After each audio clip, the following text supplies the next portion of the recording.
was just noticing we've got people from Saudi Arabia, the Bahamas, Hong Kong, Afghanistan, Iraq, Brazil, the UK, Canada, and many other countries. So thank you all very much for joining. Oh, gosh. Good morning, good afternoon, and good evening, everybody. As you will have noticed, this webinar is being recorded. So it's lovely to see so many people from all around the world. And I was noticing we have people here today from Saudi Arabia, the Bahamas, Hong Kong, South Africa, Iraq, Afghanistan, Canada, Brazil, and lots of people here in Europe. So it's lovely to see so many people from so many different countries. And we're very glad to see you all here, and you're all very welcome. The webinar is being recorded, and we will send you a link to the webinar recording, usually within 3 days, and there will be a password. For those of you who attended previous webinars, we have had some technical issues with webinar passwords. So for people who attended previous webinars, you've got the 2 passwords there that you will need to access the recordings. And sorry to say, we can only send the link to the recordings to people who've actually attended the webinar, but we'll be repeating the webinars, and you can always sign up at the link on the page there. And now, before we start, I'd just like to get a little bit of an idea about you. So we're going to ask you a poll question. And the poll question is, have you taken the IELTS test before, and what score we do update our websites with the changes. That's on the IELTS.org website. So you can track there the changes of the impact of COVID-19 on IELTS tests, and it's updated daily. So if you want to know when your IELTS tests are going to be available in your country, that is the place to check. Moving on, I'm just going to remind you that there are 2 boxes. There's a question and answer box, and that is where you should be putting any of your questions, and the Avengers team will be following the question and answer box throughout the webinar and responding to your questions. Then you've got the chat box. Now, the chat box is what I'm looking at. So when I ask you a question, please respond to me in the chat box. If you put your responses in the question and answer, I won't be able to see them, and it'll make life difficult for my colleagues who are trying to answer the questions for you. So questions in the question and answer, responses to me in the chat box. We won't actually, probably with so many people here, we're close to 1,600 people already, we won't be able to answer everybody's questions. So if you see a question that's the same or similar to yours, please like it so we know which questions to prioritize. The webinar's being recorded, and you will receive an email within 3 days with a link to the recording and the password. If you attended the webinar last Thursday, please be patient. You will be receiving the link with the password within a week. And if you have questions about your individual IELTS test booking, I'm sorry, we can't answer those questions for you because we just don't have that information for all the test centres around the world. But we would say to you, please contact your local test centre, who will be able to tell you when your test is rescheduled, if it's had to be postponed because of COVID.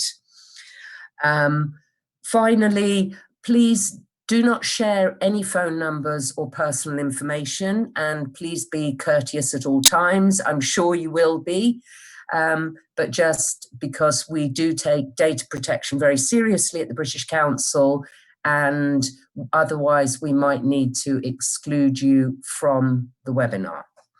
And just a point about the chat function, the chat box, I can see it and my colleagues can see it, but you can't see each other's chats because there are so many people here that if we have it set up so that everybody can see everything, then it crashes the webinar, and we really don't want that to happen. So what we're going to cover today is we're going to talk about the format of the IELTS listening test. We're going to look at predicting from the context and from the language to do better in the test. We're going to do some practice with letters and numbers. So if I could ask you to make sure that you've either got a pen and a piece of paper beside you, or a document open on your computer that you can write on, because we'll be doing some exercises where I'll be asking you to write things down and then check them. We'll also do some practice of completion questions. Then I'll talk about some tips for listening. And finally, I'll give you some links to resources. So first of all, what do you already know about the IELTS listening test format? Could you please put your ideas in the chat box so I can see them?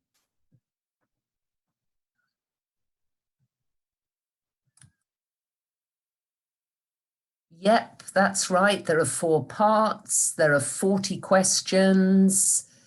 Yep, as 30 minutes plus the transfer time. Well, it seems like we have a group of people here today who already know quite a bit about the IELTS listening test, and that's a very good sign, because if you're taking the test, you really want to know as much about it as possible before you take it. So, yes, there are 4 parts to it. There are 40 questions. Each of them is worth 1 mark. There is approximately 30 minutes of listening. Like in real life, you only hear the recording once, because IELTS tries to test and develop real life English language skills. The questions are worth 1 mark. If you're taking the paper-based IELTS, you have 10 minutes at the end of the listening to transfer your answers to the answer sheet, and you write your answers in pencil. If you take the computer-delivered version, you have 2 minutes at the end of the listening to check your answers, because you will be inputting them into the system while you listen. And there will be time in the IELTS listening test for you to look through the questions before you hear the listening and to check your answers. So, just to summarize, so we have 4 parts to the IELTS listening test, and it gets progressively more difficult. So part 1 is the easiest and part 4 is the most difficult, and there are 10 questions in each section. Thinking a little bit about the context now, parts 1 and 2 are everyday contexts that you'll experience if you go to live or study in an English-speaking country. Things like asking for information, booking tickets, etc. Parts 3 and 4 are more academic. Part 3 is a bit like a seminar or tutorial class at university, and it's a discussion with between 2 and 4 speakers. And part 4 is like a university lecture, so there's only 1 speaker, the lecturer. So we said parts 1 and 2 are based on the types of ordinary interactions you'd need to have if you're living in an English-speaking environment related to basic survival skills. So what do you think are the types of things that you would need to do in English if you were living in an English-speaking country? Could I ask you to put your ideas in the chat box, please? Remember to use the chat box, not the question and answer. Yes, asking for directions, following instructions, booking, shopping, ordering food, transportation, this kind of thing. Yes, so those are the types of situations that the listening texts in parts 1 and 2 of IELTS are based on.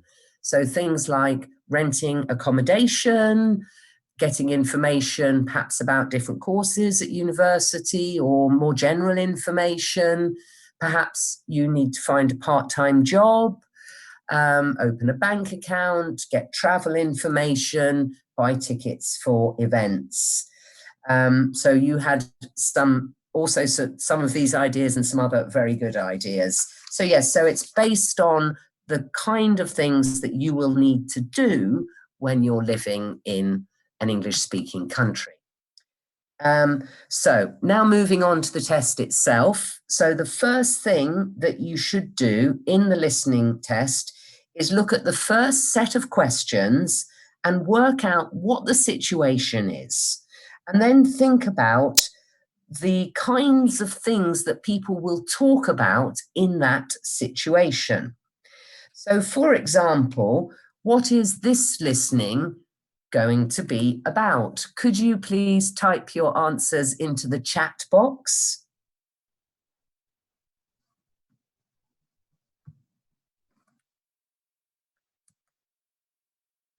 Yes.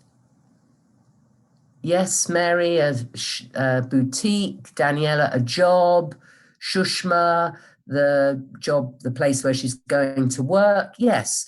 So by doing this, you activate your schemata or your knowledge of the kinds of things people talk about in these situations.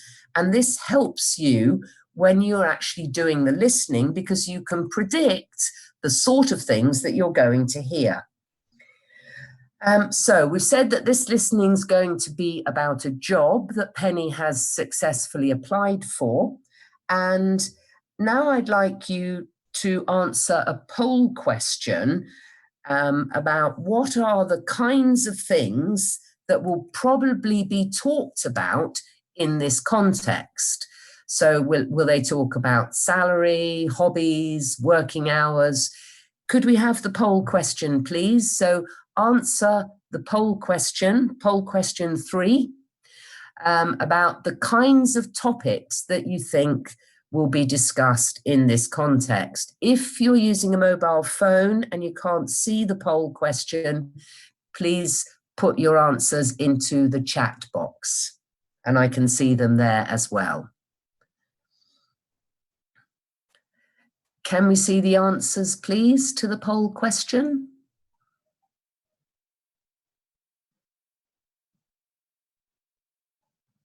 Yes, so exactly. A lot of you said the salary, the working days and hours, the duties, etc. But no, they're not probably going to talk about Penny's hobbies or her family or things like that. So most of you got that. So by thinking about the context, you can predict the type of information you'll need to listen to, and this will make the listening easy. So just one other thing that I want to point out here. This is the first type of question that we get in the IELTS listening. It's a multiple choice question. And you should notice that in multiple choice questions, they often mention all 3 of the options. So the first question is, what kind of shop is it? A ladies' dress shop, B, a department store, or C, a children's clothes shop. The answer, do you know what the answer is? Can you tell me? You've got the text there at the bottom. What's going to be the answer here? No. Yes, Ernie. Yes, Anita. Yes, Yesimi. Okay, so the answer is B.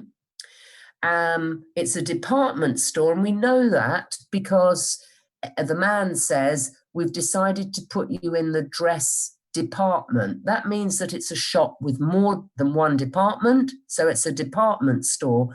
But they also mention the children's section, which is similar to C, and they also, well, they don't really mention ladies' dress shop, but they do mention dress department. So be aware that in multiple choice questions, All of the options are often mentioned in some way. So moving on, we're going to look at the next stage. So once you've thought about the context, we now need to predict the type of word or information that might be needed to fill the gap. So if we look at the first one together, breaks, we have 1 hour for lunch and blank, coffee breaks. So what type of word or information do you think we would need to put in the gap for number 3? Could you put your ideas in the chat box, please?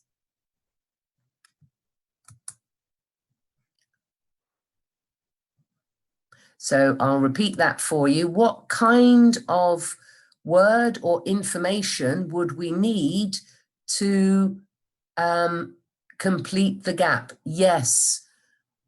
Quinton there says 15 minutes. Ina says a number. Janet, a minute. Nishma, time. Yes, so that's exactly right. So we are able to predict by looking at, so she's got 1 hour for lunch and coffee breaks. We know it's going to be a number or a time for the coffee breaks. So we're not actually going to have any listening with this exercise, but without listening to the text, could you now get your piece of paper and your pencil or your other document and try to predict what will be the answers to 3, 4, 5, and 6. You won't be able to predict the exact answer, but you should be able to predict the type of information that you're going to be listening for. And this is one of the best ways you can help yourself to do better in the IELTS listening test. So write down on your paper what type of words or information can be the answers to questions 3 to 6. And I'm going to give you 1 minute to do that.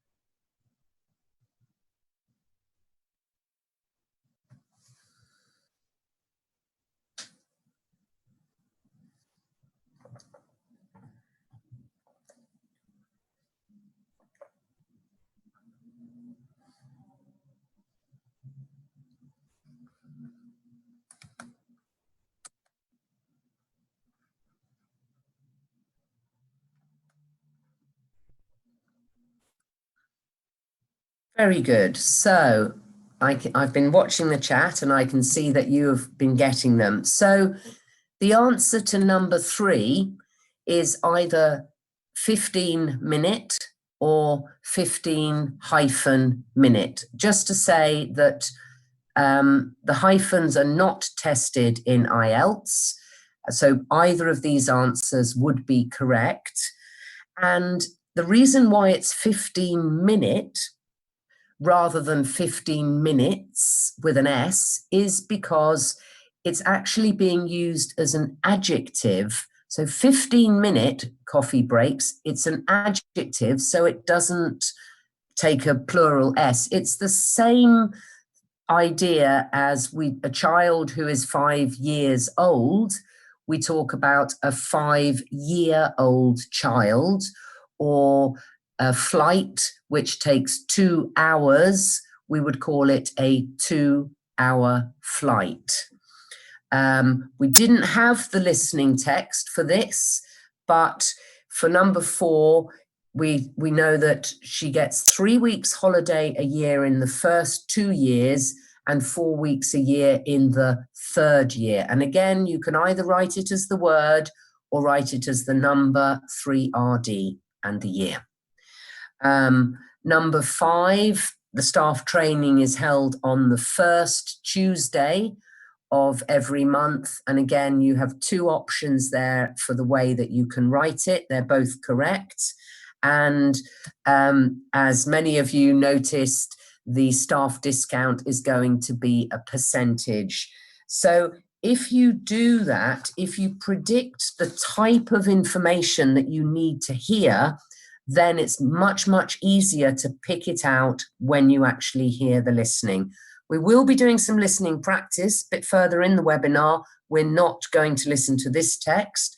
We're going to move on now and think about the other types of questions that come up in the IELTS listening. So the first one we looked at was the multiple choice. What other types of questions do you know about that come up in the IELTS listening test? Could you put your answers in the chat box, please?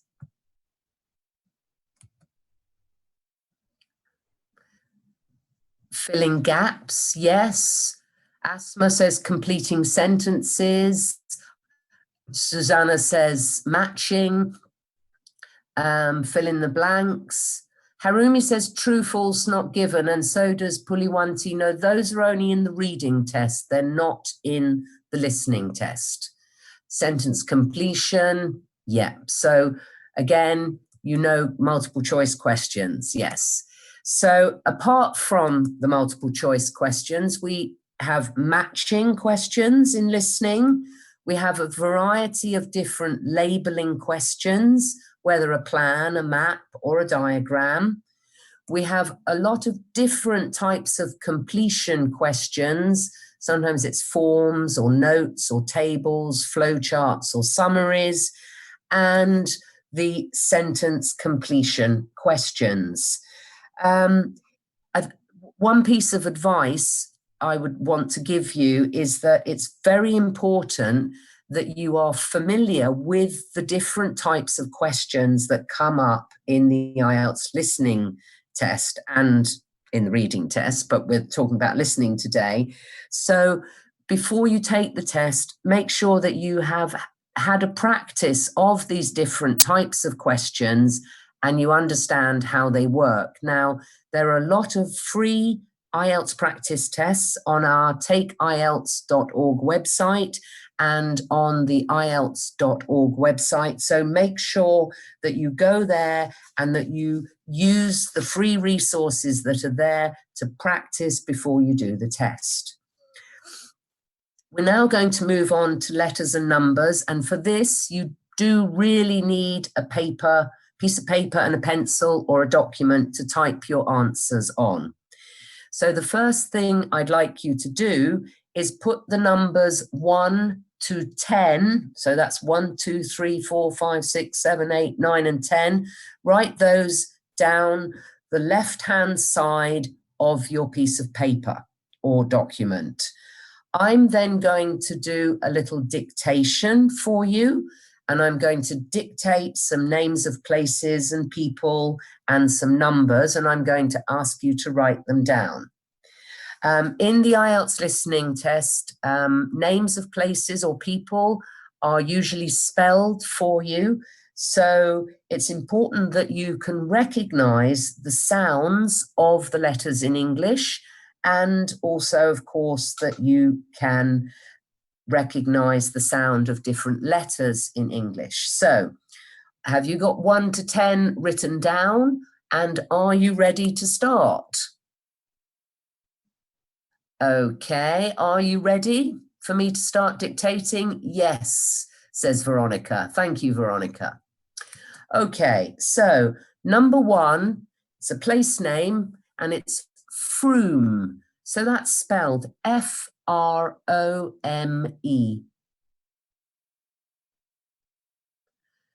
Number 2 is the name of a person. It's a family name, and the name is Spaxman. That's S-P-A-C-K-S-M-A-N.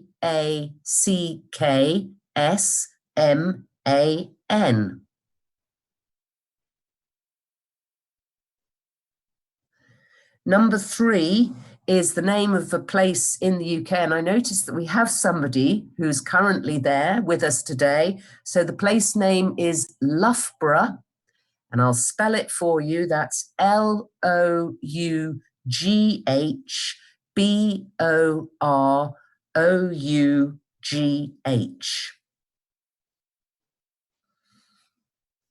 Number 4 is a place in Australia, which some of you may know, and that is Auckland. And you spell that Auckland.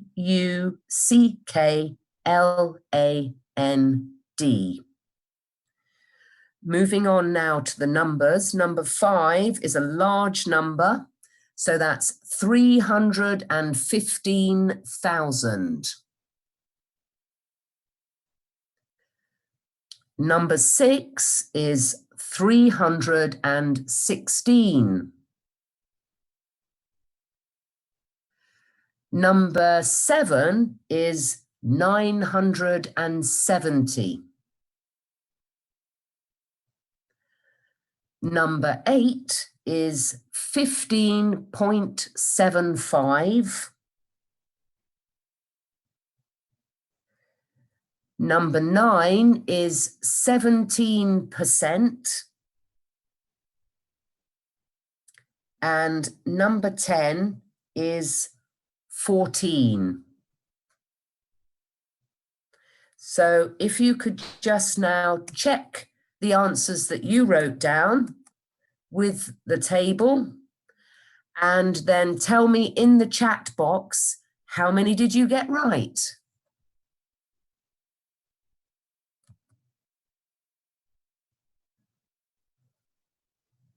Well done, Leo. There, got 10 of them right. Sergio with 9.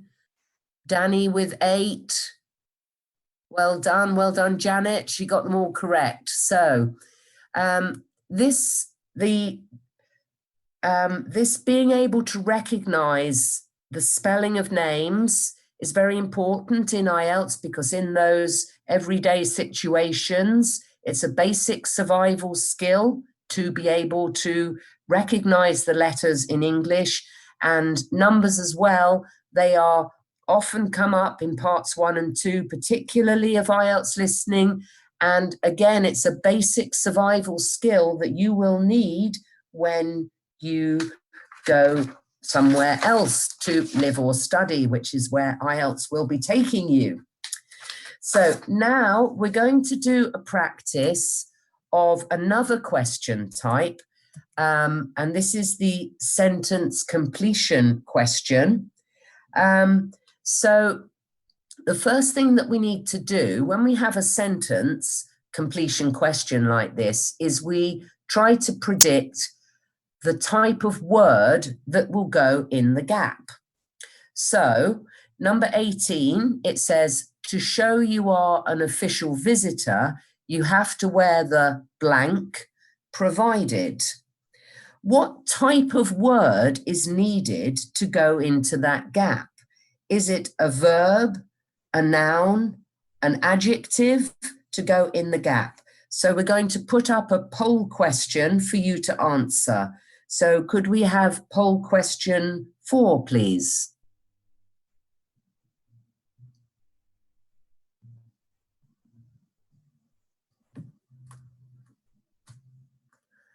Could we have poll question 4, please?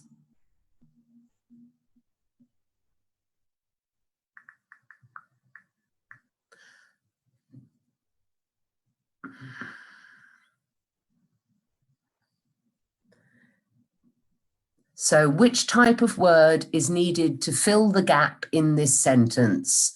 To show you are an official visitor, you have to wear the provided. Is it going to be a verb, a noun, an adjective, or an adverb?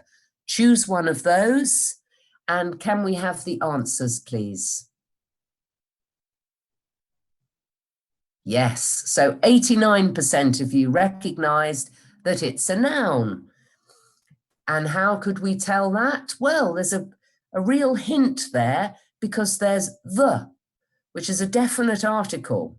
So the provided, we're going to have to listen for a noun.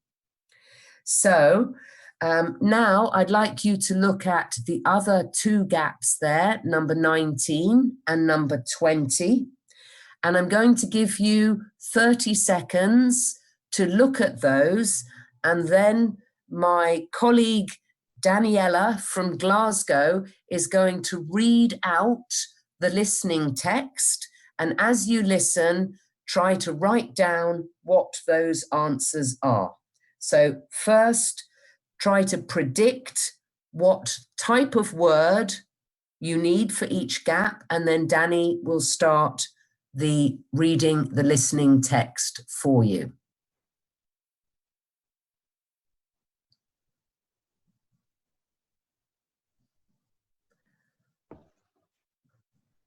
Danny?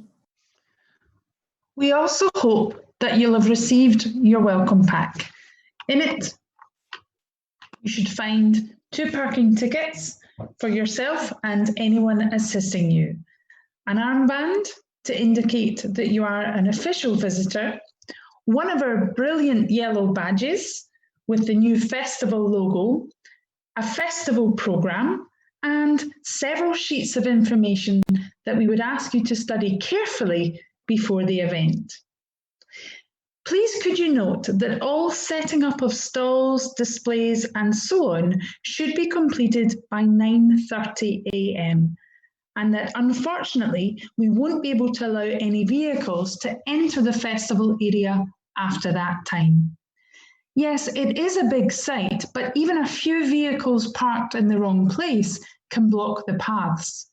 With crowds of people, and we are expecting several thousand, this can merely be a nuisance, but if there's an emergency and access for an ambulance is blocked, the situation will become not just annoying, but also dangerous. And don't forget, it could be your mother or your child who needs help. Several exhibitors and craftspeople have asked us if any provision can be made for overnight storage of tables, chairs, and display items, rather than having to take them home and bring them back again. We're pleased to say that a limited amount of space has been made available in the building near the main gate. You'll be issued with a yellow ticket to reclaim your property, similar to the red parking tickets. So do check that you bring the right one. But please understand that this is entirely at your own risk, as we can take no responsibility for items lost or damaged. I think that's all I have to say at this point, but thank you for your attention. Thank you, Daniela. So now you should have written down the answers if you managed to hear them. And so we're just going to check our answers. And so we can see that number 18 was the armband provided. 19, there are 2 possible answers there. One is an ambulance, because if we use a single noun, we will need usually to have an article with it, or the other possibility is ambulances, because if we use a plural noun, we don't necessarily need an article. And again, for number 20, the 2 possible answers are yellow ticket or yellow tickets. So just let me know in the chat box, how many of you got all 3 of those right? 2 out of 3, Ahmed, that's good. Well done, Amandeep, got them all.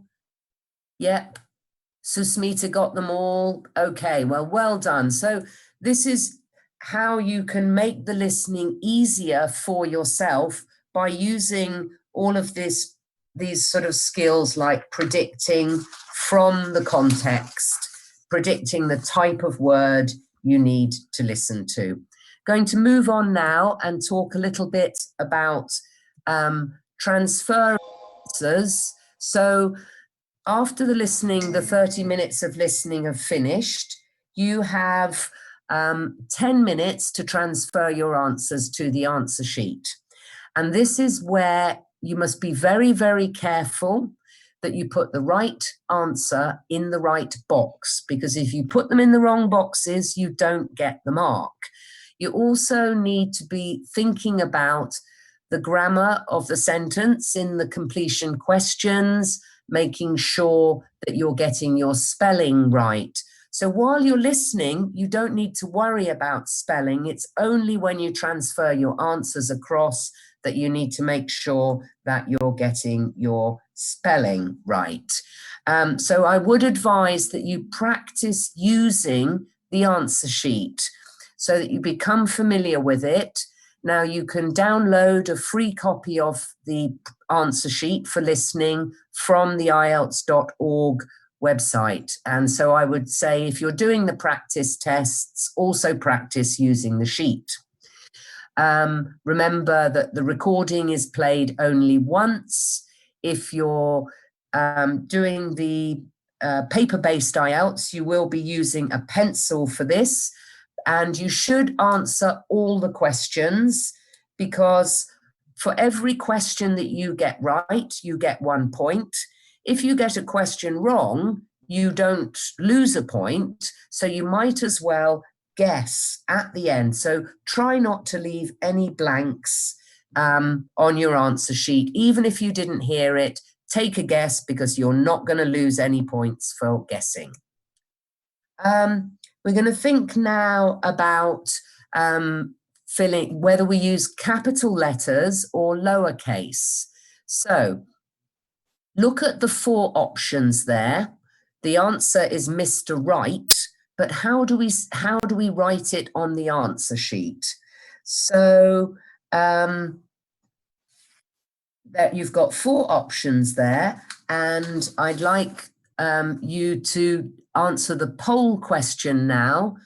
Could we have poll question 5, please?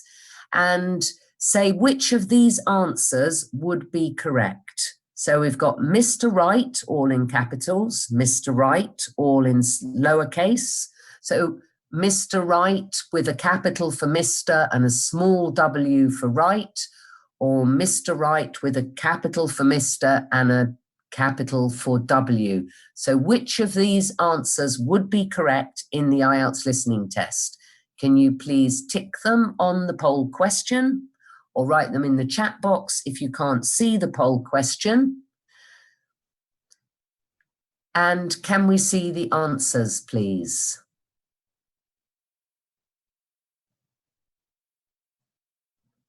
Okay, yes, so very good. The first one, with it all written in capitals, 21% of you went for that one, and that is correct.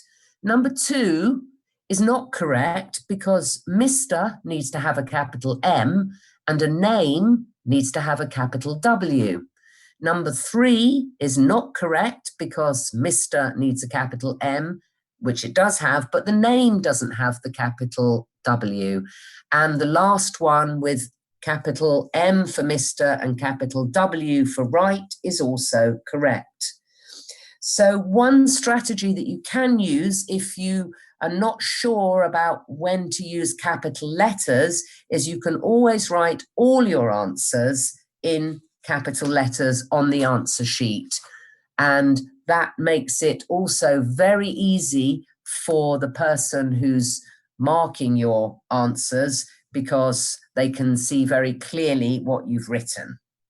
So moving on, we're now going to think about the importance of instructions. So each set of questions in the IELTS listening test has a different set of instructions. And it's really important that you check the instructions for each set of questions. So here we have instructions that say you can write no more than 2 words. That means you can write 1 word or 2 words, and or a number. So that means you can write 2 words and a number, or 2 or a number. So look at the 6 answers there. Look at the instructions, and could you answer the poll question based on these instructions that say that our answer must have no more than 2 words and or a number? Which of the options there, 1 to 6, are correct? Can we have poll question 6, please?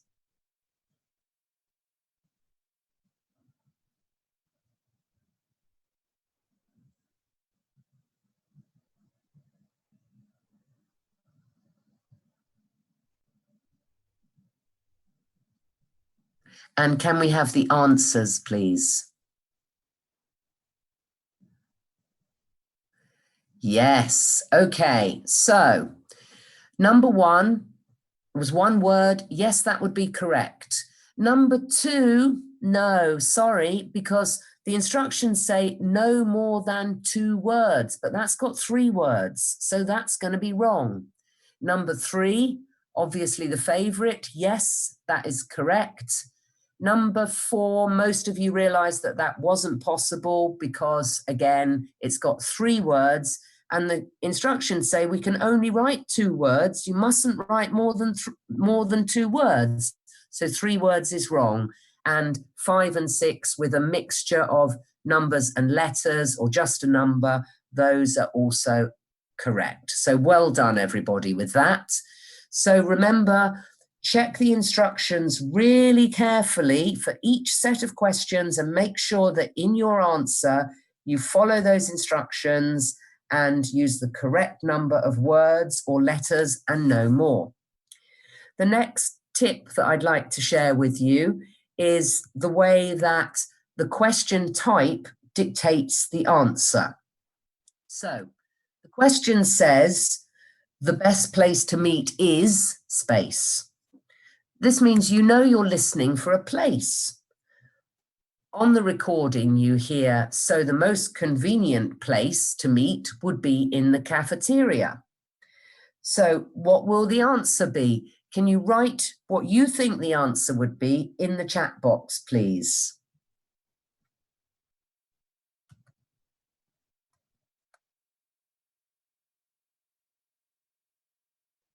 The cafeteria, yes. Guillemets, yes. Reem, well done. In the cafeteria. Okay, Saide, well done. Yeah. So the answer to this question, there are 2 possible.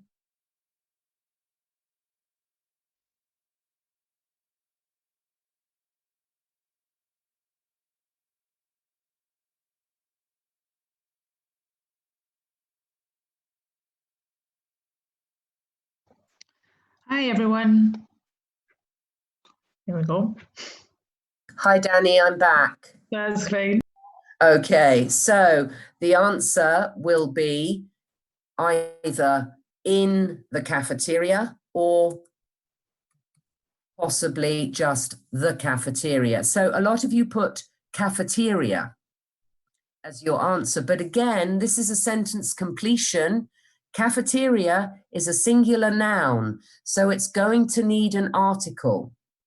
So if you put cafeteria, no, that's not the right answer. The best place to meet is the cafeteria or in the cafeteria. So be very careful about this. Think about the grammar of the sentence when you do your answer. So another little quiz for you. So multiple choice questions like the one we had at the beginning. So the instructions say, choose the correct letter, A, B, or C.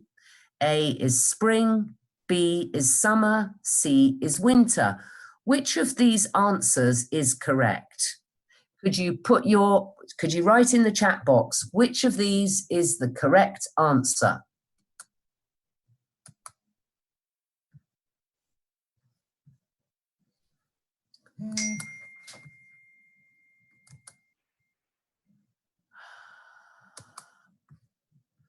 Okay, so yes, well done. A lot of you have got that right. So if the instructions say, choose the letter A, B, or C, so in your answer, you should put A, B, or C. Spring is not necessarily wrong.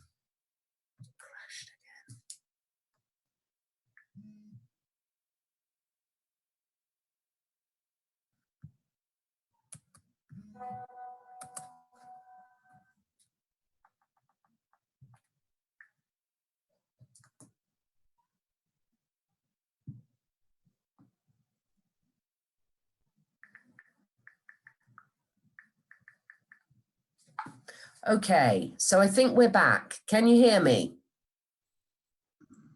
Yes, we can. Yes. Okay, thank you.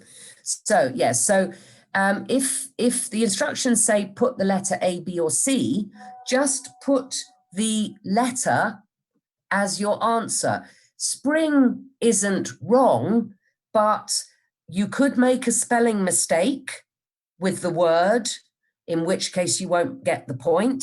And also, it takes a lot longer to write spring than it takes to write A. So remember, in multiple choice, just write the letters. And moving on again, to prepare for the questions, it's a good idea to underline the keywords. So the town square was built by, so the keywords here are the town square and built by. We, this, by underlining it, it helps to focus your mind on what you need to listen for. So we know we're listening for the person or the institution who built the town square. We don't want to know who built the shopping centre. We want to know who built the town square. So underline the keywords in the question, which will help to focus your mind and help you, again, to identify the information that you need to listen for. And moving on to the last tip here, it's to watch out for distractors. So if the question says, basically what happens in IELTS and in real life is quite often people say something, and I've done that a couple of times this afternoon. You say something and then you realize that you've made a mistake and you correct yourself. So the question is, what is Linda's date of birth? On the recording, we hear the man saying, just one more thing, your date of birth, just a moment. Then Linda says, look, I'm afraid you haven't copied it down correctly. I was born on the 25th of September, 1990. The man says, what have I written? Oh, yes, I see now. I've got the 25th of the 8th month. That would make it August. So here you have to pick out the key information that, although information may be corrected. And so let's have the poll question, please, for this. So what is Linda's date of birth? Choose one of those. Remember, Linda knows best when her date of birth is. And can we have the answers, please? Yes, well done. 88% of you got it. Because what's happening is the man is correcting his mistake. But this is the kind of thing that does happen in real life and in IELTS listening. So even when you think you've heard the answer, don't stop listening. Listen out for the possibility of it being corrected. So the correct answer is the 25th of September, 1990. So moving on to some tips. Things you should remember. Predict from the context, the situation. Read the questions carefully and underline the keywords. Predict the questions. Predict from the questions the type of word or information that you need to listen to. Remember, follow the instructions, check the instructions for each set of questions and make sure you use the correct number of words or numbers. Watch out for people correcting themselves in the listening and for the distractors. Make sure you practice all the different question types by using the practice tests on the websites, and also make sure that you're familiar with a range of native speaker accents. So today you've had me from the south of England and you've had Daniela from from Scotland, and all of these accents. If you practice listening to different accents, that's also a skill you need in life, because people from all over the world, the English-speaking world, speak with very different accents. So now I'm going to move across to the question and answer, and I'm going to answer some of your questions before telling you about some of the resources, that free resources that that you can use to prepare. So, yes, the first question there from Antonio. Antonio, you're saying, so if you write ambulance on its own, you won't get the point because it's a sentence completion question, and for the sentence to be correct, ambulance singular needs an article, so you need to write an ambulance. The other option was ambulances plural, and that doesn't need an article because it's a plural noun. Maya Malik saying, in real life, the speaker doesn't try to baffle you by saying all the options or changing the correct information. No, Maya, but in real life, people often do correct themselves. And this is a real life listening skill that IELTS is testing. So Paula was saying, what happens if you don't put the article? Paula, if you don't put the article on a singular noun in a sentence completion question, you won't get the point. Amma is asking, what is meant by and or a number? Amma, that means that you can use 2 words, up to 2 words and a number, or you can just use a number for that answer.